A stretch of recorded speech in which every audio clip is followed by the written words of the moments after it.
Welcome to impulse. നമ്മൾ നോക്കാൻ പോകുന്ന ഫാർമക്കോകൈനറ്റിക്സിന്റെ പാർട്ട് 1 ഏരിയ ആണ്. ഭയങ്കര സിമ്പിൾ ചാപ്റ്റർ ആണ്. സോ ബേസിക്കലി നമുക്ക് ഡ്രഗ് തെറാപ്പി കൊടുക്കുന്ന രണ്ട് രീതിയിലാണ്. ഒന്നുകിൽ സിംഗിൾ ഡോസിൽ കൊടുക്കാം, മൾട്ടിപ്പിൾ ഡോസിൽ കൊടുക്കാം. ഈവൻ സിംഗിൾ ഡോസ് ആണെങ്കിൽ പോലും ലോങ് ടേം നമ്മൾ കൊടുക്കാറുണ്ട്. ഇപ്പോൾ തലവേദന അല്ലെങ്കിൽ ഈവൻ ഹൈപ്പർ ടെൻഷൻ, ഡയബറ്റീസിനൊക്കെ നമ്മൾ സ്പെസിഫിക് ആയിട്ടുള്ള ഒരു ഡ്രഗ് കോൺസെൻട്രേഷനിൽ നമ്മൾ സിംഗിൾ ഡോസ് കൊടുക്കാറുണ്ട്. So the frequency of drug administration എന്ന് പറയുന്നതാണ്, അല്ലെങ്കിൽ ഒരു സ്പെസിഫിക് ഡോസിൽ ഈ 500 mg വെച്ചിട്ട് 30 ദിവസം കൊടുക്കുകയാണെങ്കിൽ അതാണ് എന്ത് ഡോസ് റെജിമൻ എന്ന് പറയുക. So depending upon therapeutic action അനുസരിച്ച് അല്ലെങ്കിൽ തെറാപ്യൂട്ടിക് ആക്ടിവിറ്റി അനുസരിച്ച് നമ്മൾ ഡോസുകളിലൊക്കെ മാറ്റങ്ങളും കാര്യങ്ങളും ഒക്കെ വരുത്താറുണ്ട്. ഇനി ഒരു സൂട്ടബിൾ ഡ്രഗ് നമുക്ക് എങ്ങനെ തിരഞ്ഞെടുക്കാം? ഒരു സൂട്ടബിൾ ഡ്രഗ് തിരഞ്ഞെടുക്കുന്ന സമയത്ത് തെറാപ്യൂട്ടിക്കും ടോക്സിക് എഫക്റ്റും ബാലൻസ്ഡ് ആയിരിക്കണം. ഒരു കാരണവശാലും ടോക്സിക് എഫക്റ്റ് ഉണ്ടാകാൻ പാടില്ല, എന്നാൽ തെറാപ്യൂട്ടിക് എഫിക്കസി ഉണ്ടായിരിക്കുകയും വേണം. അപ്പോൾ അതുകൊണ്ട് തന്നെ toxicological response, therapeutic response, pharmacological response ഒക്കെ നോക്കേണ്ട അത്യാവശ്യമാണ്. അവിടെയാണ് അബ്സോർപ്ഷൻ, ഡിസ്ട്രിബ്യൂഷൻ, മെറ്റാബോളിസം, എക്സ്ക്രീഷന് ഒരുപാട് ബന്ധം വരുന്നത്. ഇനി തിയററ്റിക്കൽ ആസ്പെക്ട്സിൽ നമുക്ക് ഫാർമക്കോകൈനറ്റിക്സ് പഠിക്കാനായിട്ട് പറ്റും. അവിടെ എങ്ങനെയാണെന്ന് വെച്ചാൽ പ്രെഡിക്റ്റീവ് ആണ്. നമ്മളിപ്പോൾ പഠിക്കുന്ന പോലെ 500 mg കൊടുത്താൽ സ്റ്റാറ്റിസ്റ്റിക്കൽ അനാലിസിസ് വെച്ചിട്ട് അരമണിക്കൂറിന് ശേഷം ഇത്ര എമൗണ്ട് ഓഫ് ഡ്രഗ് അവിടെ കാണുള്ളൂ എന്ന് ഞാൻ പറയുന്നത് പോലെ. രണ്ട് എക്സ്പെരിമെന്റൽ ആസ്പെക്റ്റ് ആണ്. ഇവിടെ നമ്മൾ ഓൾറെഡി പ്ലാസ്മ ഡ്രഗ് കോൺസെൻട്രേഷൻ എടുക്കാൻ വേണ്ടി പഠിച്ചിരുന്നു. എങ്ങനെയാണ് നമ്മൾ ബ്ലഡിൽ നിന്ന് പ്ലാസ്മ നമ്മൾ വിഡ്രോ ചെയ്ത് നമ്മൾ അതെടുത്തതിന് ശേഷം എന്നിത് പഠിക്കുന്ന രീതിയാണ് അല്ലേ. അപ്പോൾ അതേപോലെ തന്നെ നമ്മൾ ബയോളജിക്കൽ സാമ്പിൾസ് ഒക്കെ എടുത്തിട്ട് നമ്മൾ ഡേറ്റ കളക്ട് ചെയ്ത് ഇവാലുവേറ്റ് ചെയ്യുന്ന രീതിയാണ് എക്സ്പെരിമെന്റൽ ആസ്പെക്ട്സ്. ഇനി ക്ലിനിക്കൽ ഫാർമക്കോകൈനറ്റിക്സ് എന്താണ്? നമ്മൾ ഫാർമക്കോകൈനറ്റിക് പ്രിൻസിപ്പിൾസുകൾ നമ്മൾ പ്രോപ്പറായിട്ട് ഒരു ഇൻഡിവിജ്വലിൽ ഇംപ്ലിമെന്റ് ചെയ്യുന്നതാണ് ക്ലിനിക്കൽ ഫാർമക്കോകൈനറ്റിക്സ്. ഇനി പോപ്പുലേഷൻ ഫാർമക്കോകൈനറ്റിക്സ് ആണെങ്കിൽ ഒരു പോപ്പുലേഷൻ, ഒരു ഗ്രൂപ്പ് ഓഫ് പീപ്പിളിൽ നമ്മൾ ഡിഫറെൻ്റ് ആയിട്ട് ഫാർമക്കോകൈനറ്റിക് പാരാമീറ്റേഴ്സ് പഠിക്കുന്നു. ഇനി ടോക്സിക്കോകൈനറ്റിക്സ് ആണ്. ഇവിടെ നമ്മൾ pharmacokinetic principles drug safety evaluation സ്റ്റഡീസിന് വേണ്ടിയിട്ട് ഒരുപാട് അപ്ലൈ ചെയ്യുകയും ആ ആപ്ലിക്കേഷൻ വെച്ച് നമ്മൾ പഠിക്കുന്ന രീതിയാണ് ടോക്സിക്കോകൈനറ്റിക്സ്. ഇതൊന്നും അത്ര ലിംബോ ല്ല, ജസ്റ്റ് ബേസിക് കാര്യങ്ങളാണ്, മനസ്സിലാക്കി മാത്രം വെച്ച് പോവാം. ഇനി ഫാർമക്കോകൈനറ്റിക് പാരാമീറ്റേഴ്സ് ഉണ്ട്, പഠിക്കാനുണ്ട്. അതിനു മുന്നേ നമുക്കൊരു ഗ്രാഫ് പഠിക്കാനുണ്ട്. Graph is very very important. So ചോദിക്കുവാണെങ്കിൽ പോലും നിങ്ങളിത് വരയ്ക്കേണ്ട ആവശ്യമുണ്ട്. സോ ഗ്രാഫ് ഞാൻ വരച്ചു തരാം. സോ ഇവിടെ എന്ന് വെച്ച് കഴിഞ്ഞാൽ ഇവിടെ പ്ലാസ്മ ഡ്രഗ് കോൺസെൻട്രേഷൻ ആണ് ആൻഡ് ഇവിടെ ടൈമാണ് കേട്ടോ. സോ ടൈം ആൻഡ് ഇവിടെ നമുക്ക് 3 പാരാമീറ്റേഴ്സ് വീണ്ടും വരുന്നുണ്ട്. ഇവിടെ പീക്ക് പ്ലാസ്മ ഏറ്റവും കൂടുതൽ പീക്കായിട്ടിരിക്കുവാണ്. ഇവിടെ എന്ന് വെച്ചാൽ അബ്സോർപ്ഷൻ ഫേസ് ആണ്, ഒരു ഡ്രഗ് കൊടുത്താൽ അത് അബ്സോർബ് ചെയ്യുന്നത്. ഇവിടെ എന്ന് വെച്ചാൽ പോസ്റ്റ് അബ്സോർപ്ഷൻ ഫേസ്, അതായത് എലിമിനേഷൻ ഫേസിലേക്ക് പൊയ്ക്കൊണ്ടിരിക്കുവാണെന്നുള്ളതാണ്. ഈ ഭാഗത്ത് എലിമിനേഷൻ ഫേസ് ആയിരിക്കും ഉണ്ടായിരിക്കുക. ഇവിടെ ഇതെന്ന് വെച്ചാൽ ഡ്യൂറേഷൻ ഓഫ് ആക്ഷൻ ആണ്. ആൻഡ് ഇവിടെ 1 സെറ്റ് ഓഫ് ടൈം ആൻഡ് ഇത് TA, time of plasma, peak plasma. ഏറ്റവും കൂടുതലായിട്ട് പ്ലാസ്മയുടെ പീക്ക് കാണിക്കുന്നതാണ് ഈ സാധനം കേട്ടോ. സോ ഏരിയ അണ്ടർ, ഇതാണ് ഇവിടെയാണ് AUC, ഇവിടെയാണ് AUC വരുന്നത്. ഈ ഒരു കോളം ഇല്ലേ, ഇതാണ് AUC, area under the curve കേട്ടോ. ഇത്രയും കാര്യങ്ങൾ നിങ്ങൾ വരയ്ക്കാൻ പഠിക്കണം. ഇത് കാണുമ്പോൾ തന്നെ എവിടെയെങ്കിലും വരച്ച് വെക്കുക. ഇറ്റ്സ് വെരി വെരി ഇമ്പോർട്ടൻറ്റ് കേട്ടോ. ഞാൻ റെഫറൻസ് നോട്ടിലും കൂടെ കൊടുത്തിട്ടുണ്ടായിരിക്കും. സോ ഇവിടെ Cmax ഞാൻ ഓൾറെഡി പറഞ്ഞു, Cmax മേലെയാണ് വരുന്നത് അല്ലേ. അപ്പോൾ Cmax ആണ് ഏറ്റവും കൂടുതൽ പീക്ക്. അവിടെ ആയിരിക്കും ഡ്രഗ് ഏറ്റവും കൂടുതൽ ഉണ്ടാവുക, അല്ലെങ്കിൽ ഒരാളുടെ ബോഡിയിൽ ഏറ്റവും കൂടുതൽ എത്ര ഉണ്ടാവുമെന്ന് വെച്ചാൽ ആ Cmax ആയിരിക്കും. അത് ഏറ്റവും ഹയസ്റ്റ് കോൺസെൻട്രേഷൻ അല്ലെങ്കിൽ മാക്സിമം ഡ്രഗ് കോൺസെൻട്രേഷൻ ആണ്. Cmax ഒരുപാട് ഫാക്ടേഴ്സ് ഡിപ്പെൻഡ് ചെയ്യും. അഡ്മിനിസ്ട്രേഡ് ഡോസ്, നിങ്ങൾ എത്ര അഡ്മിനിസ്റ്റർ ചെയ്തു അതനുസരിച്ചായിരിക്കും പീക്ക് കാണിക്കുക. 2 റേറ്റ് ഓഫ് അബ്സോർപ്ഷൻ, എത്ര ബോഡിയിൽ അബ്സോർബ് ചെയ്തു, ആൻഡ് റേറ്റ് ഓഫ് എലിമിനേഷൻ. ആ ഗ്രാഫ് ഓർമ്മയുണ്ടാവും. ഇവിടെ അബ്സോർപ്ഷൻ, ഇവിടെ എലിമിനേഷൻ ആണ് ഞാൻ പറഞ്ഞത് അല്ലേ. അപ്പം എത്രത്തോളം അബ്സോർബ് ചെയ്തു, എത്രത്തോളം എലിമിനേറ്റ് ചെയ്തു എന്ന് പറയുന്ന പീക്ക് പ്ലാസ്മ കോൺസെൻട്രേഷന്റെ ഫാക്ടേഴ്സ് ആണ്. ഡിഗ്രിക്കാരാണെന്നുണ്ടെങ്കിൽ നിർബന്ധമായിട്ടും അത് എക്സ്പ്ലെയിൻ ചെയ്ത് നിങ്ങൾ എഴുതണം. ജസ്റ്റ് ഒരു 4-5 പോയിന്റ് എഴുതിയാൽ മതിയായിരിക്കും. GPAT അതിന്റെ ആവശ്യമില്ല, ഗ്രാഫ് പഠിച്ചെങ്കിലും വെക്കാം. Okay, the peak represent the time when absorption rate equal the elimination rate of the time. ഇപ്പൊ നിങ്ങൾ നോക്കിയാൽ മതിയാവും, ആ പീക്ക് എന്ന് പറയുന്നത് അബ്സോർപ്ഷന്റെയും എലിമിനേഷന്റെയും 2 ഫേസുകളാണ് കാണിക്കുന്നത്. അപ്പോൾ rate equal the elimination rate of the drug ആണ്. ഇനി കർവ് ഫേസിൽ പറയുവാണെങ്കിൽ ലെഫ്റ്റ് പീക്കും ഉണ്ട് ആൻഡ് റൈറ്റ് പീക്കും ഉണ്ട്. സോ ലെഫ്റ്റ് പീക്ക് ആണെങ്കിൽ അബ്സോർപ്ഷൻ ഫേസും റൈറ്റ് പീക്ക് ആണെങ്കിൽ എലിമിനേഷൻ ഫേസും.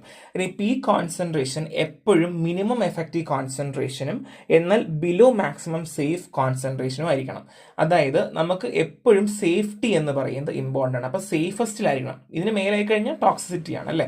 അപ്പോൾ അതുകൊണ്ട് തന്നെ മാക്സിമം സേഫ് കോൺസെൻട്രേഷനും മിനിമം എഫക്റ്റീവ് കോൺസെൻട്രേഷനിലും ആയിരിക്കണം. ഇനി ടി മാക്സ് ആണെങ്കിൽ എപ്പോഴും നമ്മൾ അവേഴ്സിലാണ്. ടി ആണ് നമ്മളിവിടെ പറഞ്ഞു, ടി മാക്സ് പറഞ്ഞു, പീക്കാണ്. അപ്പോൾ അതെപ്പോഴും അവേഴ്സിലായിരിക്കും പറയുക. നമുക്ക് എത്രത്തോളം ബോഡിയിൽ അബ്സോർബ് ആയി എന്ന് പറയപ്പെടുന്ന റേഞ്ചാണ് എന്ത് ടി മാക്സ് എന്ന് വെച്ചാൽ.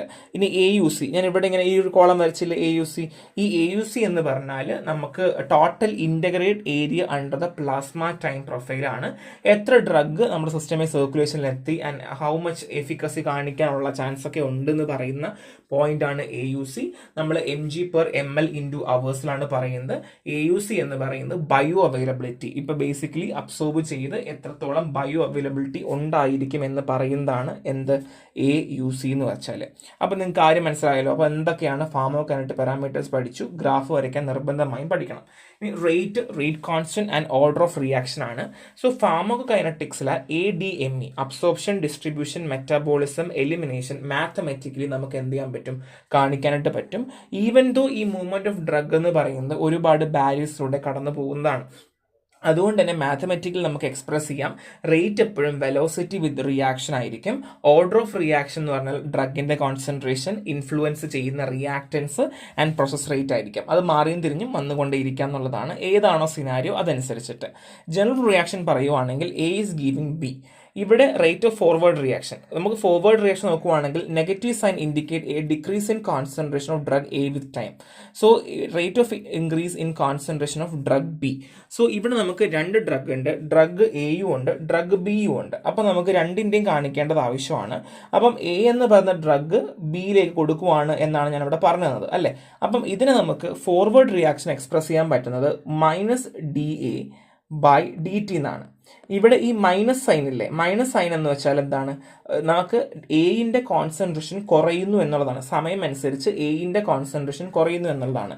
And rate of concentration of B, ഇനി rate of concentration of B ആണെന്നുണ്ടെങ്കിൽ എങ്ങനെയാണ്, അവിടെ തന്നെ കൂടുകയാണ് ചെയ്യുക അല്ലേ. നമ്മൾ ഓൾറെഡി എ കുറയുമ്പോൾ അനുസരിച്ച് ബി കൂടുകയല്ലേ ചെയ്യുന്നത്. അപ്പം ഇവിടെ ടി ഉണ്ട് കേട്ടോ, DT ആണ് കേട്ടോ, ഇവിടെ ടൈമാണ്. സോ ബേസിക്കലി dA/dt എന്ന് പറയുന്നു. സോ ടൈം കൂടുന്നതനുസരിച്ച് എന്റെ അളവ് കുറഞ്ഞുകൊണ്ട് ഇരിക്കുവാണ്. അങ്ങനെയാണെങ്കിൽ dB/dt എന്നായിരിക്കും അടുത്ത് വരിക.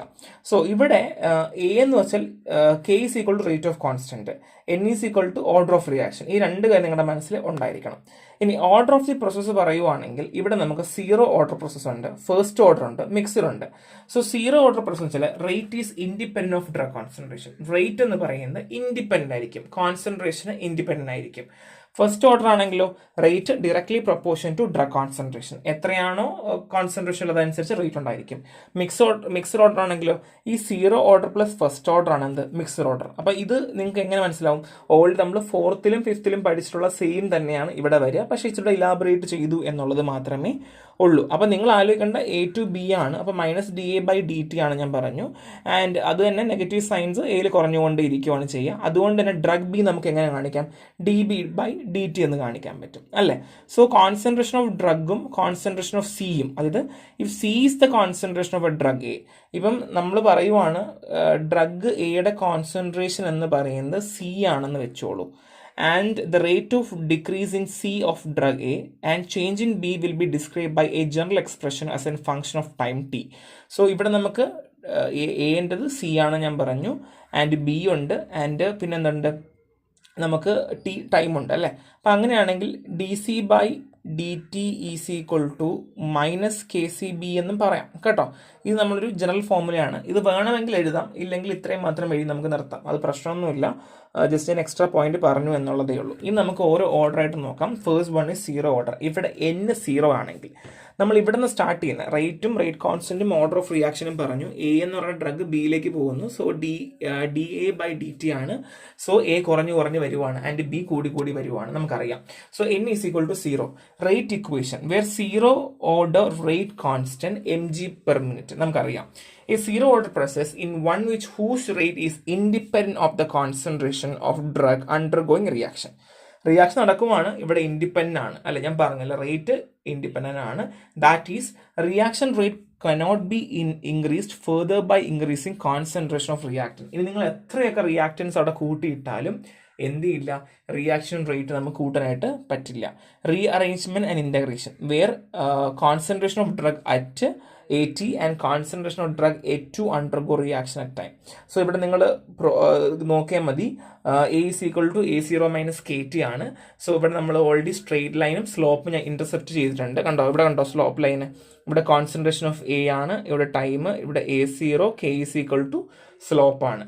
സോ എക്സാമ്പിൾ പറയുവാണെങ്കിൽ പ്രോട്ടീൻ ഡ്രഗ് ബൈൻഡിങ് ഒക്കെ എക്സാമ്പിൾസ് ആണ്. ആൻഡ് ഇപ്പോൾ ഇൻഫ്യൂഷൻ റേറ്റിലൊക്കെ ഡ്രഗിൻ്റെ കോൺസ്റ്റന്റ് റേറ്റ് കാണിക്കുക. നമ്മൾ ഇൻഫ്യൂഷൻ കൊടുത്താൽ എപ്പോഴും ഡ്രഗ് എപ്പോഴും കോൺസ്റ്റന്റ് ആയിട്ടായിരിക്കും ഉണ്ടാവുക, ഒരു മാറ്റം ഉണ്ടാവില്ല. അതൊക്കെയാണ് എക്സാമ്പിൾ. അപ്പം ഈ പടം വരയ്ക്കാനും പഠിക്കണം, എന്താണ് സീറോ ഓർഡർ എന്നും പഠിക്കേണ്ടത് അത്യാവശ്യമാണ്. എളുപ്പമാണ് കേട്ടോ, സീറോ ഓർഡർ ഒന്നുമില്ല. ജസ്റ്റ് ഞാൻ പറഞ്ഞതുപോലെ റേറ്റ് ഇൻഡിപെൻഡൻ്റ് ആണ്. ആ ഒരൊറ്റ കാര്യം മാത്രം നിങ്ങൾ മനസ്സിൽ എപ്പോഴും വെച്ചിരിക്കുക. പിന്നെ നെക്സ്റ്റ് നമുക്ക് നോക്കേണ്ടത് ഫസ്റ്റ് ഓർഡർ ആണ്. ഇവിടെ n ഈസ് ഈക്വൽ ടു 1 ആയിരിക്കും എന്നുള്ളതാണ്. ഇവിടെ റേറ്റ് ഓഫ് ഇക്വേഷൻ എന്ന് പറയുന്നത് first order rate constant in time per -1 or per hour. Sorry, time raise to -1 or per അവറിലായിരിക്കും ഉണ്ടായിരിക്കുക. സോ ഡെഫിനിഷൻ പറയുവാണെങ്കിൽ a first order process is only whose rate is directly proportion. ഞാൻ already പറഞ്ഞ കാര്യമാണ്. The higher the concentration faster reaction. Concentration കൂടുന്നതനുസരിച്ച് റിയാക്ഷൻ്റെ ഫാസ്റ്റനും ആവും എന്നുള്ളതാണ്. സോ ക്യാരക്ടേഴ്സ് പറയുവാണെങ്കിൽ പ്രൊപ്പോർഷനലി ആണ്, അപ്പോൾ ലിങ്ക്ഡ് ആണ് അല്ലേ. So most pharmacokinetic process such as absorption, distribution, elimination follows first order kinetics. So ഇതെല്ലാം കാര്യം റേറ്റ് ഓഫ് റിയാക്ഷനും അല്ലെങ്കിൽ കോൺസെൻട്രേഷൻ ഡിപ്പെൻഡ് ചെയ്യുന്നത് കൊണ്ട് എല്ലാം അങ്ങനെ തന്നെയാണ്. So first order half life ഉണ്ട്. The half life of first order process is constant and independent of initial drug concentration, meaning the time required of drug concentration to decrease by half remain constant. നമ്മൾ ഒരു 500 mg drug കൊടുത്താൽ അത് പകുതി 250 ആകാൻ എടുക്കുന്ന സമയമില്ലേ, അതാണ് എന്ത് ഫസ്റ്റ് ഓർഡർ ഹാഫ് ലൈഫ് പറഞ്ഞാൽ. ഇത്രയേ ഉള്ളൂ, സിമ്പിളാണ്. സോ നമുക്കിനൊരു ഗ്രാഫ് ഉണ്ട്. ഗ്രാഫ് നിങ്ങൾ ജസ്റ്റ് ഒന്ന് വരയ്ക്കാൻ വേണ്ടി പഠിക്കണം. സോ ഞാൻ ആ ഗ്രാഫ് ഒന്ന് വരച്ചു തരാം. ഇവിടെ സ്ലോപ്പ് K, ഇവിടെ DC DT, ഇവിടെ കോൺസ്റ്റന്റ് C. ഇതാണ് ഫസ്റ്റ് ഓർഡർ കേട്ടോ. ഇത് വരയ്ക്കാൻ വേണ്ടിയും കൂടെ നിങ്ങളൊന്ന് പഠിച്ചു വെക്കുക. സോ നെക്സ്റ്റ് മിക്സഡ് ഓർഡർ ആണ്. സോ ഓൾറെഡി നമ്മൾ പറഞ്ഞതുപോലെ തന്നെ മിക്സഡ് ആയിരിക്കും. ഇനി വേറൊരു കാര്യം കൂടെ ഉണ്ട്, ഫസ്റ്റ് ഓർഡർ ഹാഫ് ലൈഫിന് ഒരു ഫോമുലയും കൂടെ ഉണ്ട്. അത് ഞാനിവിടെ ആഡ് ചെയ്യാൻ മറന്നുപോയതാണ്, നിങ്ങൾ എഴുതി വെച്ചോളാം. T12 is equal to 0.693/K. ഇതൊന്ന് പഠിച്ചു വെക്കുക കേട്ടോ. ഇത്രയേ ഉള്ളൂ. So next one is mixed order kinetics ആണ്. നോൺ ലീനിയർ കൈനറ്റിക്സ് പറയാം. So the kinetics of pharmacokinetic process make changes from predominantly first order to predominantly zero order, which increase dose or chronic medication. A mixture of both kinetic is observed, hence called mixed order kinetic or non-linear kinetic. So ഇവിടെ already പറഞ്ഞതുപോലെ ചില സമയങ്ങളിൽ ഈ പ്രീഡോമിനന്റ്ലി first ഓർഡറിൽ നിന്ന് സീറോയിലേക്ക് പോവാം, സീറോയിൽ നിന്ന് ഫസ്റ്റിലേക്ക് പോവാം. അപ്പോൾ ഒരേ സമയത്ത് മിക്സഡ് ആയിട്ട് കാണിച്ചുകൊണ്ടിരിക്കും, മാറിയും തിരിഞ്ഞും വരുന്നത് കൊണ്ട് തന്നെ ഈ മിക്സർ ഓഫ് കൈനറ്റിക്സിനെയാണ് നമ്മൾ എന്ത് പറയാം, മിക്സഡ് ഓർഡർ കൈനറ്റിക്സ് അല്ലെങ്കിൽ നോൺ ലീനിയർ കൈനറ്റിക്സ് എന്ന് പറയാം. ഇവിടെ നമ്മൾ എന്താണ് നോൺ ലീനിയർ എന്നും പറയാറുണ്ട് എന്നുള്ളതാണ്. ഓൾട്ടർനേറ്റ് ടേംസ് ഉണ്ട് കേട്ടോ, ഡോസ് ഡിപ്പെൻഡ് കൈനറ്റിക്സ്. അങ്ങനെയാണെങ്കിൽ മനസ്സിലാക്കാം മിക്സ് ഓർഡർ ആണ്. ആൻഡ് ബേസിക്കലി മൾട്ടി ഡോസ് ഒക്കെ ഒരുപാട് ഡ്രഗുകൾ ഒരുമിച്ച് കൊടുക്കുമ്പോഴൊക്കെയാണ് നോർമലി മിക്സ് ഓർഡർ കൈനറ്റിക്സ് ഉണ്ടാകുന്നത്. So example drug absorption, vitamin C, naproxen distribution, elimination ആണെങ്കിൽ റൈബോഫ്ലേവിനൊക്കെ എക്സാമ്പിൾ ആയിട്ട് വരും എന്നുള്ളതാണ്. So next one is pharmacokinetic models ആണ്. സോ ഇവിടെ മോഡൽസ് എന്ന് വെച്ചാൽ ഡിഫറെൻറ്റ് മോഡൽ നമുക്ക് പഠിക്കാനുണ്ട്, ഒരുപാട് മോഡൽസ് പഠിക്കാനുണ്ട്.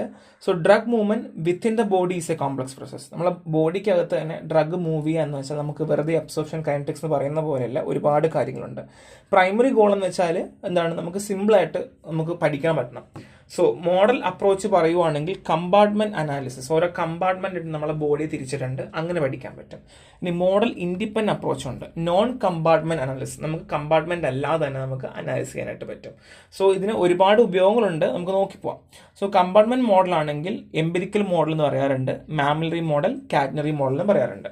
ആൻഡ് ഫിസിയോളജിക്കൽ മോഡൽ ആണെങ്കിൽ perfusion limit model, diffusion limit models എന്ന് പറയാറുണ്ട്. ഇത് റിയലിസ്റ്റിക് മോഡലാണ്, എങ്ങനെയാണ് ഒരു ഓർഗൻ ഡിസ്ട്രിബ്യൂട്ട് ചെയ്യുന്നത്, എങ്ങനെയാണ് നടക്കുന്നത് അതുപോലെ തന്നെ. And next one is distributed parameters മോഡലാണ്. ഇവിടെ ഈ മോഡൽസിന് എന്താണ് account of variation in drug concentration across tissue. So ഓരോ ടിഷ്യൂവിലും ഓരോ രീതിയിലുള്ള വേരിയേഷൻസ് കാണിക്കുന്നതാണ് ചെയ്യുന്നത്. അപ്പോൾ compartment model, psychological model and distribute parameter മോഡലാണ്. Mammillary model, catenary model, perfusion limit model and diffusion limit model. So മാമിലറിയും കാറ്റനറിയും ഒക്കെ നമുക്ക് പഠിക്കാനുണ്ട് ഓൾറെഡി. സോ മോഡൽ അപ്രോച്ചിൽ ഞാൻ ഓൾറെഡി പറഞ്ഞ കാര്യം തന്നെയാണ് വീണ്ടും കൊടുത്തിട്ടുള്ളത്, നോക്കിയാൽ മതി. ഇനി പറയാൻ പോകുന്ന കമ്പാർട്ട്മെന്റ് അനാലിസിസ് ആണ്. സോ നമുക്ക് കമ്പാർട്ട്മെന്റ് അനാലിസിസ് എന്ന് പറയുന്ന ഒരു ട്രഡീഷണൽ മെത്തഡാണ്. നമുക്ക് ഇപ്പോൾ ബേസിക് ആയിട്ട് നമുക്ക് ആക്ച്വൽ ആയിട്ട് ഇപ്പം ഒരു സാധനം കാണിക്കാൻ പറ്റുന്നില്ല, അല്ലെങ്കിൽ ഒരു ഡ്രഗ് എങ്ങനെ മൂവ് ചെയ്യുന്നെന്ന് കാണിക്കാൻ പറ്റിയില്ലെങ്കിൽ പോലും നമുക്ക് സിമ്പിൾ ആയിട്ട് കാണിക്കാൻ പറ്റുന്ന രീതിയാണ് empirical formula to estimate drug concentration with time ആണ്. സോ നമ്മൾ ഫിസിയോളജിക്കൽ അല്ലെങ്കിൽ അനാട്ടമിക്കൽ റീജിയനൊക്കെ വെച്ച് നോക്കുന്നതിനേക്കാൾ ഒരു ഇമാജിനറി അല്ലെങ്കിൽ ഹൈപ്പോത്തറ്റിക്കൽ രീതിയാണ്. നമുക്കിവിടെ ടിഷ്യൂവോ അല്ലെങ്കിൽ ചെറിയ ബ്ലഡ് ഫ്ലോ ഒക്കെ നമുക്ക് എന്ത് ചെയ്യാൻ പറ്റുന്നത്, അത് കാണിക്കാൻ പറ്റും. ഒരു ബോഡി എങ്ങനെയാണോ വർക്ക് ചെയ്യുന്നത്, ഒരു ഹ്യൂമൻ ബോഡി എങ്ങനെയാണോ വർക്ക് ചെയ്യുന്നത്, അതേപോലെ നമുക്ക് പടം വരച്ച് ചെയ്യാൻ പറ്റുന്ന രീതിയാണ് കമ്പാർട്ട്മെന്റ് അനാലിസിസ്. നമുക്ക് ഈ ട്രെയിനകത്ത് കമ്പാർട്ട്മെന്റ് കാണില്ലേ, അതേപോലെ തന്നെ അതൊരാൾ നടക്കുന്നില്ല, അത് ബ്ലഡ് ഫ്ലോ ആയിരിക്കും, അങ്ങനെയൊക്കെ കേട്ടോ. സോ കൺസെപ്റ്റ് നമുക്ക് ഒരുപാട് കാര്യങ്ങളിലൊക്കെ നമ്മൾ കണക്ട് ചെയ്ത് നമുക്ക് പറയാനായിട്ട് പറ്റും. സോ നമ്മുടെ ബോഡി എന്ന് പറയുന്നത് ഒരുപാട് കമ്പാർട്ട്മെന്റ് പോലെയാണ് വർക്ക് ചെയ്യുന്നത്. ഇപ്പം എന്താണ് ഒരു റെസ്പിറേറ്ററി സിസ്റ്റം, കാർഡിയോ സിസ്റ്റം എന്നൊക്കെ പറയുന്നത് പോലെ തന്നെ ഈ സിസ്റ്റങ്ങളെല്ലാം കമ്പാർട്ട്മെന്റായിട്ട് കൺസിഡർ ചെയ്ത് അത് നമ്മൾ അങ്ങോട്ടും ഇങ്ങോട്ടും കണക്ട് ചെയ്ത് റിവേഴ്സിബിൾ ആയിട്ടും ഒക്കെ നമ്മൾ കണക്ട് ചെയ്യുന്ന രീതിയാണ് നമ്മൾ ഈ കമ്പാർട്ട്മെന്റ് അനാലിസിസ് മെത്തേഡ്. ഇത് വായിക്കുമ്പോൾ നിങ്ങൾക്ക് ഒരു ഐഡിയ കിട്ടും. സോ അഡ്വാൻറ്റേജ് പറയുവാണെങ്കിൽ നമുക്ക് ഈ ഡ്രഗിന്റെ ഒക്കെ പ്രോസസ്സ് കാണിക്കാനായിട്ട് ഭയങ്കര എളുപ്പമാണ്. അത് മാത്രമല്ല ഇക്വേഷൻസ് ഒക്കെ ഡിറൈവ് ചെയ്യാൻ വേണ്ടിയിട്ടും ഓരോ കമ്പാർട്ട്മെന്റ് അനുസരിച്ച് നമുക്ക് ഡിറൈവ് ചെയ്യാൻ ഭയങ്കര എളുപ്പമാണ്. അത് മാത്രമല്ല ഒരു ഡ്രഗ് ഓരോ കമ്പാർട്ട്മെന്റിലും എങ്ങനെയാണ് ഇൻട്രൊഡ്യൂസ് ചെയ്യേണ്ടത്, എസ്റ്റിമേഷൻ അതൊക്കെ നമുക്ക് എളുപ്പമാക്കി തരുന്നുള്ളതാണ്. ഈ അഡ്വാൻറ്റേജ് ഡിസഡ്വാൻറ്റേജ് നിർബന്ധമായിട്ടും ഡിഗ്രിക്കാർ പഠിക്കണം. ആൻഡ് ഡിസഡ്വാൻറ്റേജ് പറയുവാണെങ്കിൽ drug give by IV route may behave according to single compartment model. ഏറ്റവും വലിയ ഒരു ഡിസഡ്വാൻറ്റേജ്, ഈ IV റൂട്ട് നമ്മൾ ഡ്രഗ് കൊടുക്കുവാണെങ്കിൽ അത് സിംഗിൾ കമ്പാർട്ട്മെന്റ് മോഡൽ പോലെയാണ് അഫക്ട് ചെയ്യുക. എന്നാൽ സെയിം ഡ്രഗ് ഓറൽ റൂട്ട് കൊടുക്കുവാണെങ്കിൽ 2 കമ്പാർട്ട്മെന്റ് മോഡൽ ബിഹേവിയർ കാണിക്കും. അതെന്തുകൊണ്ടായിരിക്കും? IV കൊടുക്കുമ്പോൾ directly blood flow to systemic ആണ്, മറ്റത് അങ്ങനെയല്ല. ഓറലെങ്കിൽ അബ്സോർപ്ഷൻ നടന്ന് ഡിസ്ട്രിബ്യൂഷൻ നടന്ന് അപ്പോൾ വീണ്ടും മാറിക്കൊണ്ടിരിക്കും. Type of compartment behaviour may change with route of administration. അതായത് റൂട്ട് ഓഫ് അഡ്മിനിസ്ട്രേഷൻ മാറുന്നതനുസരിച്ച് കമ്പാർട്ട്മെന്റ് മോഡലിൽ മാറ്റം വരുന്നു. കമ്പാർട്ട്മെന്റ് മോഡൽ തന്നെ രണ്ടെണ്ണമുണ്ട്. Mammillary model, most common compartment model in pharmacokinetics ആണ് മാംലിയം മോഡൽ. അതായത് consist of 1 or more peripheral compartment connected to the central compartment. ഒരു സെൻട്രൽ കമ്പാർട്ട്മെന്റിലേക്ക് വേറെ പല പല കമ്പാർട്ട്മെന്റുകൾ കണക്ട് ചെയ്തിട്ടുണ്ടായിരിക്കും. ജോയിൻ അല്ലെങ്കിൽ parallel to the central compartment. ഒരു സെൻട്രൽ കമ്പാർട്ട്മെന്റിലൂടെ വേറെ വേറെ കമ്പാർട്ട്മെന്റുകൾ ജോയിൻ ചെയ്തിട്ടുണ്ടായിരിക്കും. സോ എന്താണ് central compartment? Include plasma and high perfusion tissue such as lungs, liver, kidney etcetera. ഇത് നമ്മൾ ഓൾറെഡി പഠിച്ച കാര്യമാണ്. ഡ്രഗ് ഡയറക്ട്ലി കമ്പാർട്ട്മെന്റ്, അതായത് ബ്ലഡിലേക്ക് അബ്സോർബ് ചെയ്യുന്നു. Eliminate occurs the compartment since a chief organ including drug elimination, liver and kidney. ഇത് നമ്മൾ പഠിച്ച കാര്യമാണ്. സെൻട്രൽ കമ്പാർട്ട്മെന്റ് എന്ന് പറഞ്ഞാൽ എന്താണ് ഉണ്ടാകും? സൈഡിൽ കൂടെ വേറെ വേറെ കമ്പാർട്ട്മെന്റ്സ് ഉണ്ടായിരിക്കും. Highly perfusion tissue, lungs, liver, kidney. So basically drug directly ബ്ലഡിലേക്ക് പോകുന്നു, അതാണ് ഒരു കമ്പാർട്ട്മെന്റ്. എലിമിനേഷൻ എന്താണ്? ലിവറും കിഡ്നി നമുക്കറിയാം. ഇനി peripheral compartment, these are tissue compartment with low vascular and poor perfusion. Low ആയിട്ടുള്ള വാസ്കുലറും പുവർ പെർഫ്യൂഷൻ ആയ ഭാഗങ്ങളാണ് പെരിഫറൽ. സോ സെൻട്രൽ കമ്പാർട്ട്മെന്റ് നിങ്ങൾക്ക് കാര്യം മനസ്സിലായി. സെൻട്രൽ കമ്പാർട്ട്മെന്റ് എന്തായിരിക്കാം? ലിവർ ആകാം, കിഡ്നി ആകാം, ലങ്സ് ആകാം, ഏത് വേണമെങ്കിലും ആകാം. ബ്ലഡ് ആണെന്ന് പറഞ്ഞു. ആൻഡ് പെരിഫറൽ ആണെങ്കിലോ ലോ വാസ്കുലർ, ലൈക്ക് ഇപ്പൊ ടിഷ്യൂ ആയിരിക്കാം, അതൊക്കെ കേട്ടോ. So distribution of drug to these compartment is through blood. Blood വഴി മാത്രമേ എന്ത് ചെയ്യുള്ളൂ? ഇവിടേക്ക് ഡ്രഗ് പോവുള്ളൂ. Movement of drug between compartment is defined by characteristic first order rate constant ആയിരിക്കും എന്നുള്ളതാണ്. അപ്പം എപ്പോഴും മൂവ്മെന്റ് ഓഫ് ഡ്രഗ് എങ്ങനെയായിരിക്കും? ഫസ്റ്റ് ഓർഡർ റേറ്റ് കോൺസ്റ്റന്റ് ആയിരിക്കും. ഫസ്റ്റ് ഓർഡർ നിങ്ങൾ ഓൾറെഡി പഠിച്ചതാണ്, അപ്പോൾ നമുക്കറിയാം. ഇനി കാറ്റോണിറ്റി മോഡലാണ്. ഇത് നമ്മൾ എന്താ ഒരു സീരീസ് ഓഫ് കമ്പാർട്ട്മെന്റുകൾ ചേർന്ന് ലൈക്ക് ട്രെയിൻ പോലെ ആയിരിക്കും കാറ്റോണിറ്റി മോഡൽ പറയണ്ടാവുക. സോ അനാട്ടോമിക്കൽ റിലേഷൻസും അല്ലെങ്കിൽ സിയോളജിക്കൽ റിലേഷൻസും ഒക്കെ നമുക്ക് അധികം അങ്ങനെയൊന്നും റെപ്രസെന്റ് ചെയ്യാൻ പറ്റില്ല, പക്ഷെ നമ്മൾ ചില സമയത്തൊക്കെ റെപ്രസെന്റ് ചെയ്യാറുണ്ട്. അപ്പം മാംലിയം മോഡൽ നിങ്ങൾ പഠിക്കുക. ഒരു സെൻട്രൽ കമ്പാർട്ട്മെന്റ് ഉണ്ട്, സൈഡിൽ കൂടെ വേറെ വേറെ കമ്പാർട്ട്മെന്റ് പെരിഫറൽ കമ്പാർട്ട്മെന്റ്സ് ഉണ്ട്. സെൻട്രൽ കമ്പാർട്ട്മെന്റ് ബ്ലഡോ ലിവറോ ഹൈലി പെർഫ്യൂഷൻ, ഇതൊക്കെ നോൺ പെർഫ്യൂഷൻ ആയിരിക്കും. അതിന്റെ ഫോട്ടോ ഒക്കെ ഞാൻ കൊടുത്തിട്ടുണ്ട്. ഇതൊക്കെയാണ് ഫോട്ടോ. ഇതൊക്കെ നോക്കി പഠിക്കുക. ഇത് അതുപോലെ വരയ്ക്കാനും പഠിക്കുക. It's very very very important കേട്ടോ. സോ ഇവിടെ ഞാൻ ജസ്റ്റ് ഒരു ഇത് പറഞ്ഞു തരാം. ഇവിടെ നോക്കിയാൽ ഡ്രഗ് നമ്മൾ കൊടുത്തു, ഫസ്റ്റ്, സെക്കൻഡ്, തേർഡ്. ഡ്രഗ് അങ്ങോട്ടും പോവാം, തിരിച്ചും വരാം. അത് K1, K2. ഇവിടെ K23, 32. താഴേക്കാണെങ്കിൽ K1 0, ഇവിടെ K2 0, K3 0. ഇതെങ്കിലും വരയ്ക്കാൻ പഠിക്കുക. ഇറ്റ്സ് വെരി വെരി ഇമ്പോർട്ടൻറ്റ് കേട്ടോ. So next one is physiological models ആണ്. സോ ഫിസിയോളജിക്കൽ ബേസ്ഡ് ഫാർമോകൈനറ്റിക് മോഡൽ അല്ലെങ്കിൽ PBPK മോഡൽ എന്ന് പറയും. These are based on non anatomical and physiological data. നമുക്ക് അറിയുന്ന ഫിസിയോളജിക്കൽ ഡേറ്റയും നോൺ അനാട്ടമിക്കൽ ഡേറ്റയും വെച്ച് മാത്രമേ നമുക്ക് ചെയ്യാൻ പറ്റുള്ളൂ. കൂടുതൽ റിയലിസ്റ്റിക് പിക്ചേഴ്സ് നമുക്ക് ഓർഗൻസിനും ടിഷ്യൂസിനും കൊടുക്കാൻ പറ്റും. സോ ഫീച്ചേഴ്സ് പറയുവാണെങ്കിൽ the number of compartment depending upon disposition characters of drug. എത്ര കമ്പാർട്ട്മെന്റ് ഉണ്ട് എന്ന് പറയുന്നത് എത്രത്തോളം ഡ്രഗുകൾ ഓരോന്നിനും ഡിസ്പോസ് ചെയ്യുന്നു എന്നനുസരിച്ചിട്ടായിരിക്കും. Tissue with similar perfusion property are grouped into single compartment. ഇപ്പം എക്സാമ്പിൾ പറയുവാണെന്നുണ്ടെങ്കിൽ ഇപ്പം ലിവറും കിഡ്നിയും ഏകദേശം ഒക്കെ എലിമിനേഷൻ ഫേസിലായിരിക്കുന്നത്, അല്ലെങ്കിൽ എലിമിനേഷന് വേണ്ടി ഹെൽപ്പ് ചെയ്യാറുണ്ട്. അപ്പൊ അതുപോലെയൊക്കെ സെയിം ഇവിടെ പെർഫ്യൂഷൻ ആണ് കേട്ടോ, സിമിലർ പെർഫ്യൂഷൻ. ഇപ്പൊ എക്സാമ്പിൾ പറയുവാണെങ്കിൽ നമുക്ക് സിമിലർ പെർഫ്യൂഷൻ ഉള്ള ഇതൊക്കെ പറയാം, ലങ്സ് പറയാം, ആൻഡ് നമുക്ക് വേണമെങ്കിൽ ഹാർട്ടും പറയാം. സോ ഇതൊക്കെ ഏകദേശം സിമിലർ പെർഫ്യൂഷൻ പോലെയാണ്. വാസ്കുലാരിറ്റി ഒക്കെ വളരെ ഇമ്പോർട്ടൻ്റ് ആണ്, അല്ലെങ്കിൽ ബ്ലഡ് ഫ്ലോ ഇമ്പോർട്ടൻ്റ് ആണ്, അല്ലെങ്കിൽ ലങ് ലിവർ, ബ്രെയിൻ ലിവർ എന്നൊക്കെ പറയുന്നത് പോലെ തന്നെ നമുക്ക് ഒരുപോലെ ഉള്ളതൊക്കെ നമുക്ക് എന്തെങ്കിലും ഗ്രൂപ്പ് ചെയ്ത് പോകാൻ പറ്റും കേട്ടോ. സോ റാപ്പിഡ് ഇക്വിലിബ്രിയം ടിഷ്യൂലേക്ക് ലങ്സ്, ലിവർ, ബ്രെയിൻ ഒരുമിച്ചും, മസിൽസ് ഒക്കെ ആണെന്നുണ്ടെങ്കിൽ അഡിപ്പോസ് ടിഷ്യൂ, അതൊക്കെ ആണെങ്കിൽ സ്ലോലി ഇക്വിലിബ്രിയം ടിഷ്യൂ എന്ന രീതിയിലും നമ്മൾ ക്ലാസിഫൈ ചെയ്യുന്നു.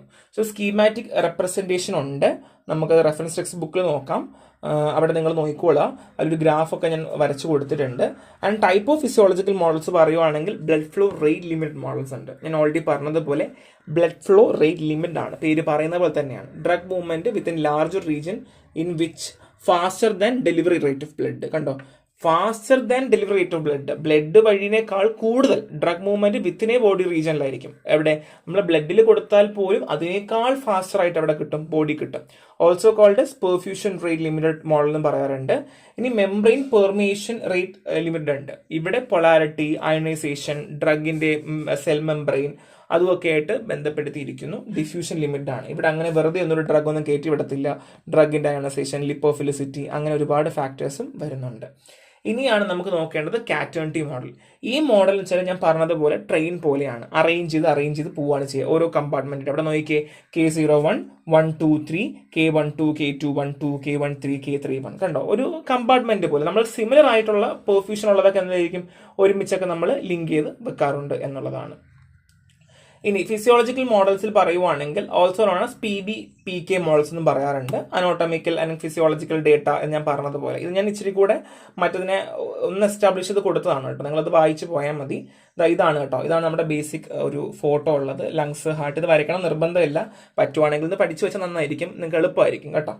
സോ കാറ്റഗറി ഓൾറെഡി ഞാൻ വീണ്ടും നോട്ട് കൊടുത്തിട്ടുണ്ട്. അപ്പോൾ ഇത്രയാണ് നമുക്കുള്ളത്. ഇത് ജസ്റ്റ് ഞാൻ നോട്ട് ഇച്ചിലൂടെ ഇലാബറേറ്റ് നിങ്ങൾക്ക് ഒരു ഡിഗ്രിക്കാർക്ക് എഴുതാൻ കണക്കാക്കിയ രീതി കൊടുത്തതാണ്, ജസ്റ്റ് നോക്കി വെക്കുക. അപ്പോൾ ഇത്രയാണ് നമ്മളിന്ന് പഠിച്ചത്. ഇതൊക്കെയാണ് നമ്മൾ കാറ്റേണിറ്റി പഠിച്ചു, ആൻഡ് നോർമൽ ഫിസിയോളജിക്കൽ മോഡൽസുകൾ പഠിച്ചു, എന്താണ് ഫസ്റ്റ് ഓർഡർ, സീറോ ഓർഡർ പഠിച്ചു, ആൻഡ് ഫാർമോക് ആൻഡ് പാരാമീറ്റേഴ്സ് പഠിച്ചു. ഇത്രയും വളരെ വളരെ ഇമ്പോർട്ടൻ്റ് ആണ്, ഉറപ്പായിട്ടും നോക്കുക. ബിക്കോസ് ഇവിടുന്ന് ക്വസ്റ്റ്യൻസ് എങ്ങനെ വേണമെങ്കിലും ചോദിച്ചു വരാം കേട്ടോ. സോ നമ്മുടെ റെഫറൻസ് സെക്ഷൻ കൂടെ നോക്കുക, അപ്പോൾ നിങ്ങൾക്ക് നല്ലൊരു ഐഡിയയും കൂടെ കിട്ടും. സോ നെക്സ്റ്റ് ക്ലാസ്സിൽ കാണാം. Thank you.